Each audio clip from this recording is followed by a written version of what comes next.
For a great cup of joe, there's one thing you should know. Your morning brew can also be playful. Buff Boy Brewing guys make the temperature rise, and you surely feel naughty when you swallow our coffee. If you want some real heat, give your mouth a fine treat. You will want some more, rest assured. Buff Boy Brewing, you can't get enough of.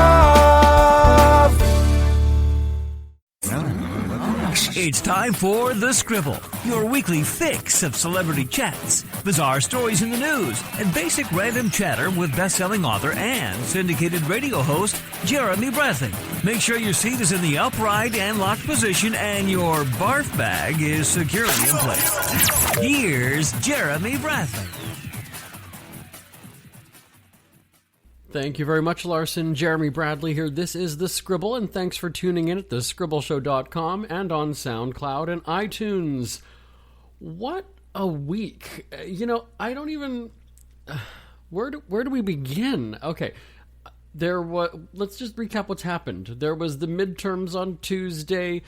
Jim Acosta, as people are saying, Jim Acosta getting accosted... or accosting the White House intern that viciously grabbed the microphone, though if you ask the White House and the video they doctored, it makes it look like he assaulted her. His press credentials were revoked, and then early, or I guess it was late Wednesday night, the mass murder in California, and it's just like, that's 48 hours in the United States of America. Now, I am not here to bash Americans. Much of my radio audience is American. And doing business with American companies is basically how I pay my mortgage and get through life. So, certainly not bashing Americans, and I'm certainly not getting into the whole gun control debate. Again, this is not a political podcast. I don't discuss, all that kind of stuff. But it was weird because when I woke up on Thursday morning, when I woke up in the middle of the night, really, I guess it was early Thursday morning at that point, and CNN was still on the TV, and it was the live coverage of this mass murder in California. And so, it's sad. I mean, I'm not here to, say that it's not. It's tragic, obviously. 12 people, at least for now, as we know, 12 people have died, and I think almost 24 injured, and it's a tragedy. It's very, very sad. But the word surprising doesn't come to mind. If anything, it's almost kind of like, when's the next one going to happen? And that it's such a horrible thing to think, isn't it? And so this, or Thursday morning, when I was actually awake and kind of thinking about things, I wrote a column called "Now's a Good Time to," or sorry, I drew a blank. Be prepared to die at any time, I think is what it was called. Now, again, it sounds morbid to say that, but back in the day, I wouldn't die at school. I wouldn't die at a bar. I wouldn't die at church. Now, of course, in case there was a medical emergency, yes, but what I'm saying is at the hands of somebody else is what my point is. And so the world has changed.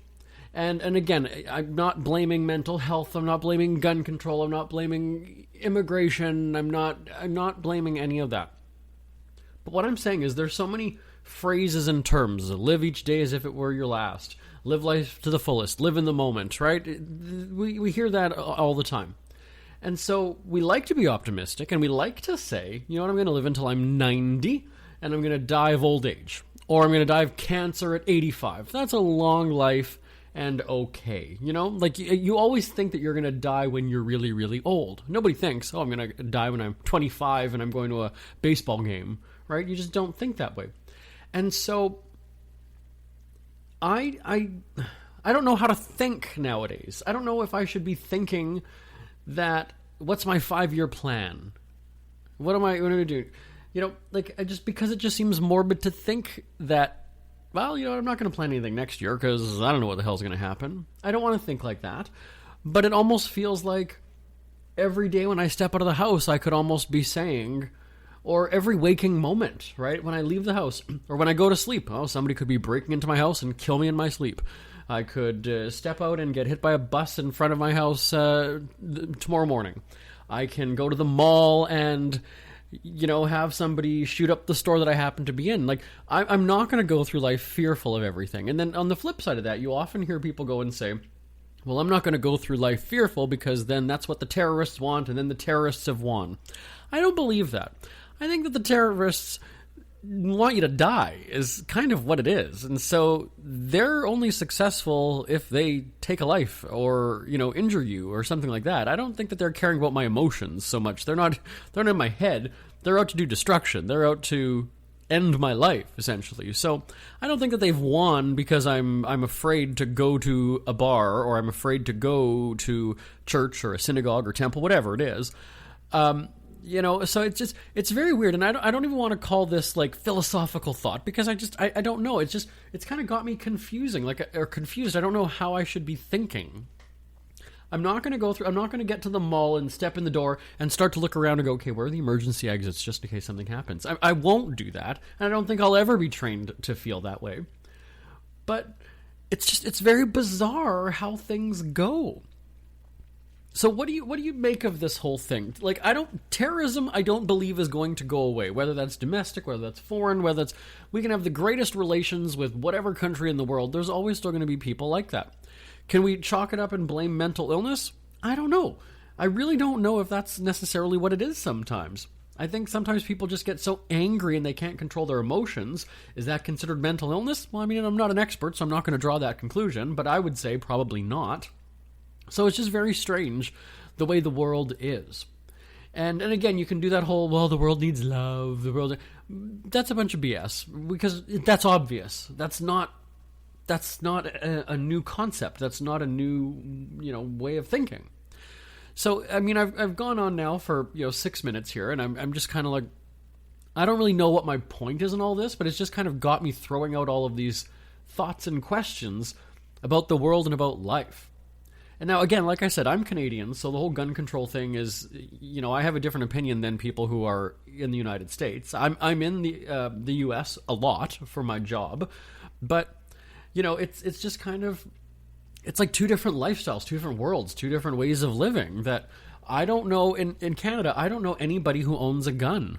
I don't. I know a lot of people. I know people in, every province and most territories, but I don't know anybody who owns a gun that lives in a major city. Okay, somebody out in the country, sure, will have a gun because they need protection from a bear or whatever it is out in the rural areas. Okay, I get that. But I don't know anybody, I don't know one person who has a gun. So again, I'm not turning this into a gun control debate, but I'm just saying it's a different way of thinking. And so I feel for people who perhaps do go through life and feel like, I need to have a gun in my house for protection. My obvious answer is, well, if you don't feel safe in your home, then you should move to a different area. But if that's how you feel just in your entire country, I don't know what the solution is. So here I am just giving you some verbal diarrhea and throwing out all these thoughts. I would love to know what you think of this. Do you agree? Am I way off base? Am I right on? Send me an email. live@jbonair.com. live@jbonair.com.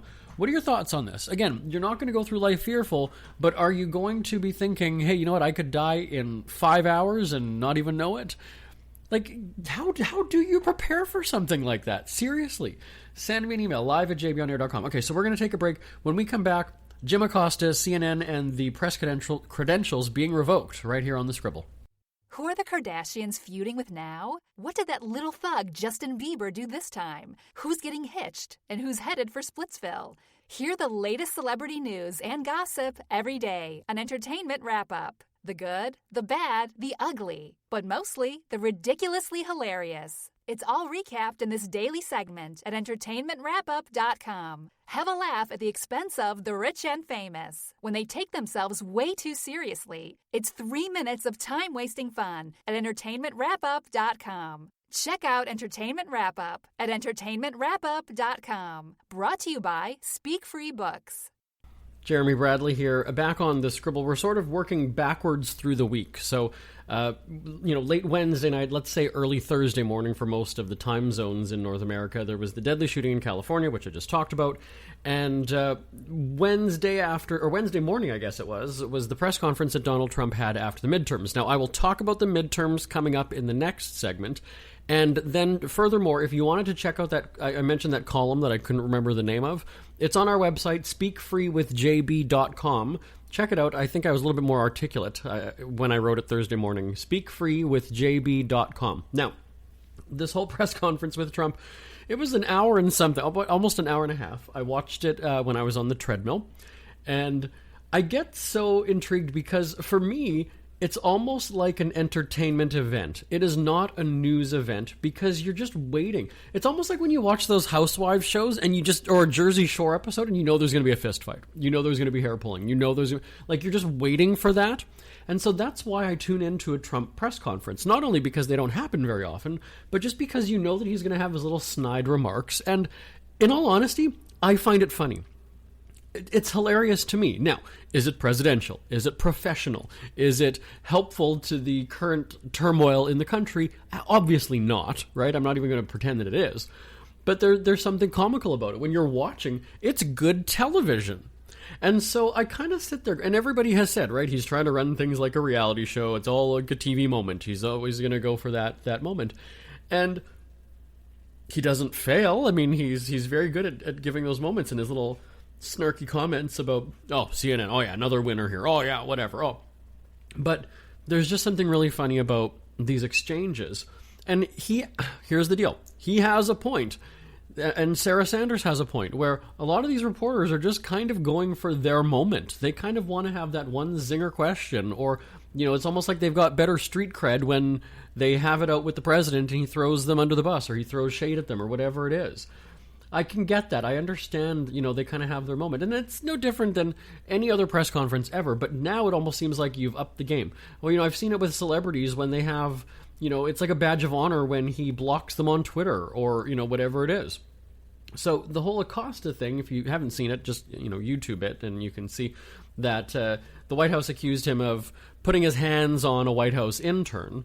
I said, well, it didn't grab him by the pee, so maybe that's why Trump didn't like it. Maybe Jim should have grabbed lower. Anyway, so the White House is accused of doctoring the footage and making it seem like Jim actually assaults this woman. Now, I'm wondering if she's gone viral. Like, there's probably got to be like a hashtag or something, White House intern or something. I'll have to look that up.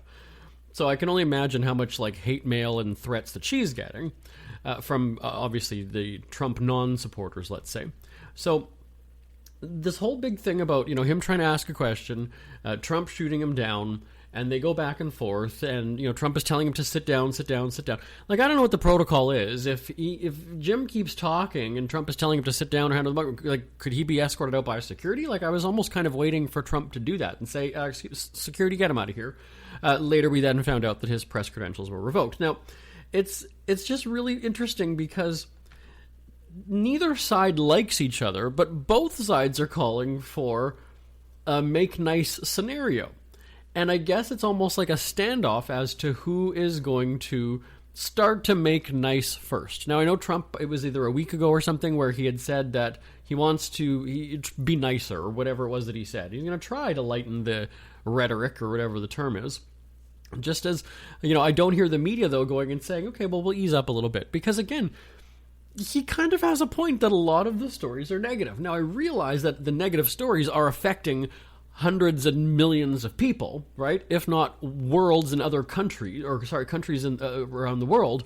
So I get that. That's a bigger story than him applauding himself that he signed blah, blah, blah, blah, blah, right? That only affects billionaires or rich people, whatever it is. So I kind of see both sides, so I don't really know that I want to take sides on it because they kind of both have a point. Do you know what I mean? So, and before you start to go and say that I'm a Trump hater and a Hillary supporter, that's 2 years ago already, the Hillary thing. And again, I'm Canadian, so I could give two flying figs about, who does or who won what and who won whatever. Yeah, so, again, just another sort of, I'm just putting it out there, verbal diarrhea, just thinking about things in the world. thinking about the politics, thinking about the media, as I'm in the media, right? I'm a reporter, I'm an entertainment reporter, and I'm in the newspaper, and I'm on the radio. But tell me what you think about this whole Trump versus the press thing. Send me an email, live@jbonair.com, live@jbonair.com. More talk about the midterms. Again, I'm not a political reporter, but more about the midterms when we come back right here on The Scribble. Ever had something to get off your chest but never had the balls to say it? That's a load of crap. Speak Free with JB.com is exactly what you've been waiting for. Your chance to tell it like it is and not care what anybody else thinks. Have your say on issues of the day. Join newspaper and radio columnist Jeremy Bradley as he tells it like it is. Hundreds of thousands of people have stopped by, including some well-known celebrities who have had a chat with JB and speak candidly about what's really going on in the world. You can join them too. Have a rant or a rave. Be brave and head on over to www.speakfreewithjb.com now. Jeremy Bradley here, back on The Scribble. Recapping, I'm seeing my tweets scroll through here, and everybody still commenting on the midterms. Now, as a Canadian, I really could give two craps about the American politics in the midterms, because I don't get it. I thought you have an election every 4 years, and that's that. But no, I now in the world of Donald Trump, I hear what midterms are, and I get it now. So, again, being an outsider, being a Canadian, I don't quite get it, and I'm not that tuned in. But there was so much hype leading up to Tuesday's election vote, and it really hooked me, because, you've got the late-night hosts who are like, oh yeah, vote, and all the celebrities, it's so important to vote, we gotta vote, we gotta make a change. Now, my only takeaway from that was that Democrats would then win something. I didn't exactly know what they needed to win, or what they were winning. They just needed to win. That was all. They could topple Trump's administration, his White House, if the Democrats just win. That was really my only takeaway. And so when I tuned in, and I was looking forward to it, on Tuesday evening, I was like, okay, I'm going to have a nice Canadian whiskey to salute my American friends, and then I had some chips, and I had some dip. I'm like, okay, we're going to have like 4 hours of uninterrupted, commercial-free election night coverage, so I turn on, as they say, fake news CNN, and the coverage of it was just manic. Like, you've got John King, I think his name is, John King at the touchscreen TV, and Wolf Blitzer, and they're interrupting each other, and they're going, he's touching one region of Florida, and then zooming in, and then they're checking, and it was so rapid paced that I thought, whoa. And I actually did tweet him. I was like, hey, slow down, like, take a breath.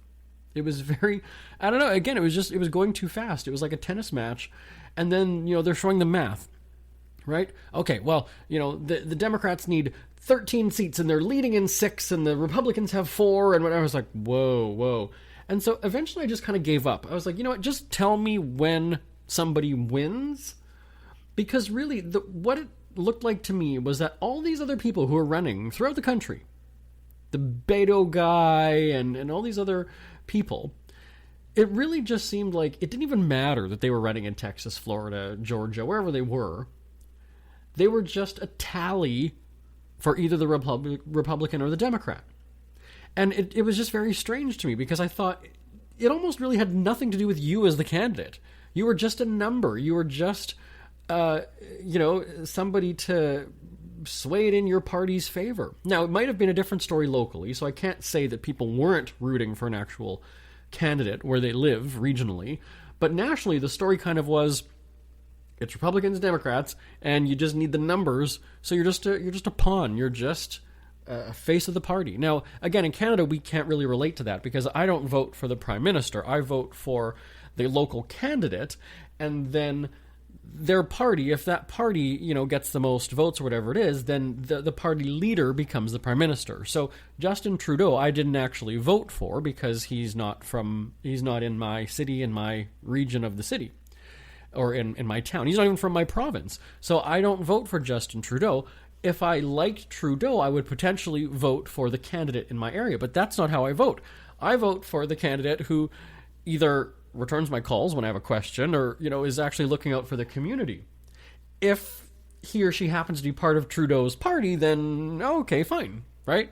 But it was just, it was just sort of weird. And we always thought, growing up as Canadians, we were like, well, why don't we get to actually vote for our Prime Minister? Like, that's kind of, that's how the States does it. Well, now that I understand midterms and this. I was like, ooh, it's actually really... And then the whole electoral college thing, right? Because, Trump didn't get the most votes, technically. He had the most seats or whatever it was.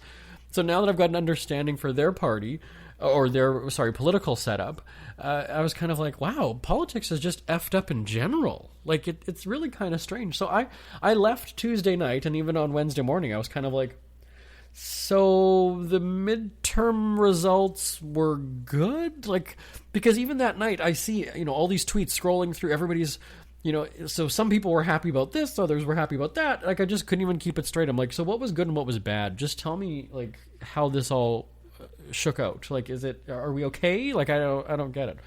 So, I mean, the takeaway that I got was that Democrats are back in, like, half or something like that, and that's a good thing because now they can investigate and subpoena Trump or whatever it is. That was my takeaway as a viewer. Now, I wonder, do Americans understand it any better? Or do you just kind of go on the hype that the late night shows or the cable news panels tell you? Because the angle really was, and there was a guy on CNN, I don't remember his name, but it was almost like he was about to have a breakdown. It seemed like he was disappointed by the results earlier in the evening, and I was like, are you, like, about to cry or something, buddy? Like, you actually legitimately seem disappointed by this. And then he had a bit of a spring in his step when I had a couple more whiskeys in my system, and I tuned in again later.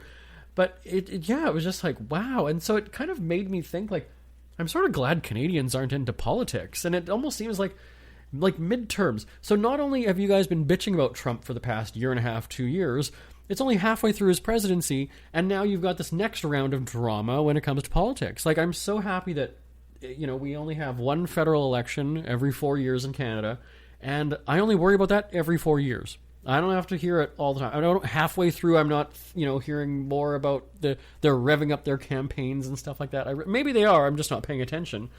But yeah, it's a totally different political scene in Canada. So anyway, if you're American and you tuned into the midterms on Tuesday, I'd love to hear your thoughts. What did you think of it? Do you understand it even?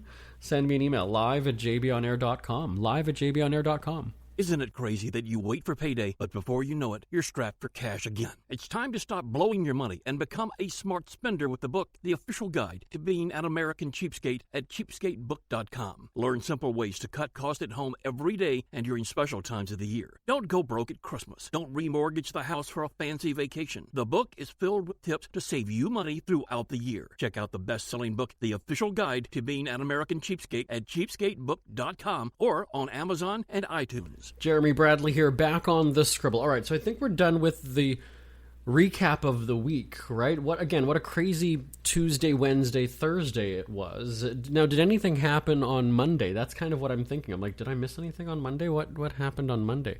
It's right. It seems kind of bizarre that it's like, oh, we had a slow day this week. Now, for us here, it's Friday morning, so I don't really know what's played out on Friday. If you're listening to this over the weekend, we might have an entire update based on what happens in the world on Friday. To me, it's interesting, and again, not to do this whole Canada versus America thing, but it's weird because I'm not really tuned in much to the news in either country, but it's very easy to get bombarded, smacked in the face with American news headlines on CNN or any of these other networks. So when it comes to a Canadian scandal, like, I had to actually think about it. If I were to go and say, what was the last really big story in my country, I have to go and say maybe the legalization of marijuana, which was 2 weeks ago or 3 weeks ago. That was maybe the last big story for my country. What has happened since then? Has there been anything really big?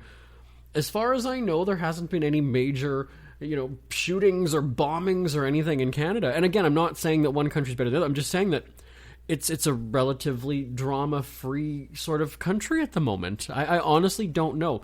And I bet that we don't have time, but if I called up, my brother or my mom or somebody, and I would say, tell me, what was the last big Canadian news story that rocked the headlines or that really that had you glued to the TV or scrolling through your news and reading up? Or tell me the last 3 stories. I don't know that they would even have anything. Do you know what I mean? It's just kind of strange. So that's part of the reason why I kind of just like tuning out. I used to like watching, I think I said in the last segment about the late night shows. I used to enjoy those because that was just, I can have a laugh at things, whether it's celebrity, like the monologue used to be about celebrities and things like that. Now it's, the whole thing is just ripping Trump. So I see myself lately kind of just shutting myself out from the world. And it's interesting that I'm not a shut-in. That's not what I'm getting at. What I'm saying is I kind of just like being in my own bubble in my house and not having social media open to read the news feeds and not having the TV on and not being near my phone while these news alerts are popping up. It's kind of refreshing. And it's not just because it's the bad news. I guess I'm just sort of getting to a point where I'm the most important thing in my life. So I should be paying attention to what I'm doing and what I'm accomplishing or not accomplishing.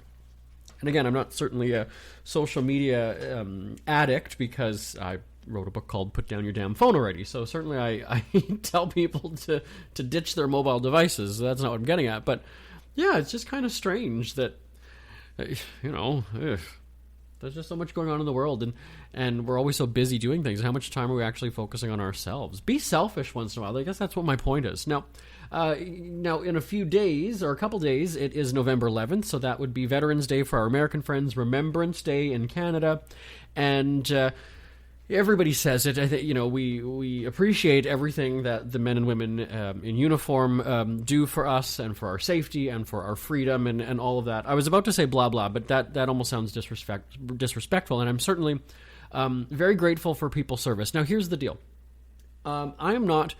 I guess I'm patriotic in a way, right? I'm proud of my country. I'm happy where I live. I think things are great, and it makes me feel guilty on November 11th because it's almost like it's one day of the year that we pay our respect. It's one day of the year that we kind of have that somber, solemn sort of moment to reflect. November 10th is my dad's birthday. We often do a big family get-together on November 10th. And sometimes we do it on November 11th because most of us are off of work that day. And so it's kind of a weird thing where in our family, even at Christmas, we don't like gather around the TV and all watch a movie or anything like that. But on Remembrance Day, November 11th, we kind of do watch the news, and we watch like the services from across Canada and within our hometown. And, there will often be like war documentaries and things like that on. And it's just kind of a day where, I never really hear or see my dad kind of waving the proverbial Canadian flag, but it's a day that he does, and there's just something cool about it. And again, I'm not talking about the loss of life. That's certainly not what I mean. But what I'm saying is there's just this moment of like you pause and you go, you know what? Those people were pretty freaking cool for what they did. World War I, World War II, even now when they're overseas. So again, we do thank everybody. Now, there's something, I think it's cute and I think it's fun that I do with my dogs every year on Remembrance Day. And when I first tell people the story, they actually kind of laugh and they're like, oh my God, that's really stupid. You're so lame. What I do is I get my dogs to do like paw painting. I get kids finger paint and I put paw prints on a piece of paper. And then I take a picture of the dogs wearing signs. One says thank you and one says hero. And I handwrite. I sit at the coffee table in the living room. I sit at the coffee table and I handwrite letters to random military members overseas. And so the Canadian government has a website where you can do that. You can write to any uniformed officer, whatever it says on the website. And I will pick maybe like 7 or 8, 9 different bases around the world, and I will handwrite a different letter to each one of them. Sometimes I even write it from the dogs. And so the very first year I did this, again, I'm sitting here going, oh my God, these people are going to think I'm an idiot. The very first year that I did it, I wrote one from my dogs. And sure enough, just around Christmas time, I got a reply, or the dogs got a reply from overseas. And the officer had thanked my dogs, Ernie and Basil, for the pictures, and even sent a picture from their Remembrance Day ceremony. And he wished us a Merry Christmas, and he said, it's, thanks for thinking of us and whatever. And so it was that one letter that I got back that I said, okay, you know what? It was worth the time. I spend maybe like 2 hours sitting there. Again, I literally sit on the floor at the table like I'm a child doing my homework. And I sit there and I handwrite these things, and I print out the pictures of the dogs, and I include them, and I go and mail them. And there's just something, I get a good feeling when I go to the mailbox and I drop them in. And at first I was kind of discouraged. I felt sort of, when they don't write back to me, but that's also not the point. The point is I hope they get into the hands and people appreciate them. And again, we thank them for their service. We're back right after this on The Scribble. It's never too early to start thinking about your next holiday. Have you checked out Mexico recently? From tequila tasting, swimming with horses, to ziplining through the jungle and watching whales and dolphins in their natural habitat, Puerto Vallarta has it all. Visit mexico.jbonair.com to see all the fun PV has to offer. That's at mexico.jbonair.com for hundreds of photos, interviews, and videos from around the tourist hotspot. Check out mexico.jbonair.com for all the fun. That's mexico.jbonair.com. My name is Jeremy Bradley. We're out of time. Follow on Twitter at The Scribble Show. Talk to you next week. Bye-bye, everybody. Want more Scribble?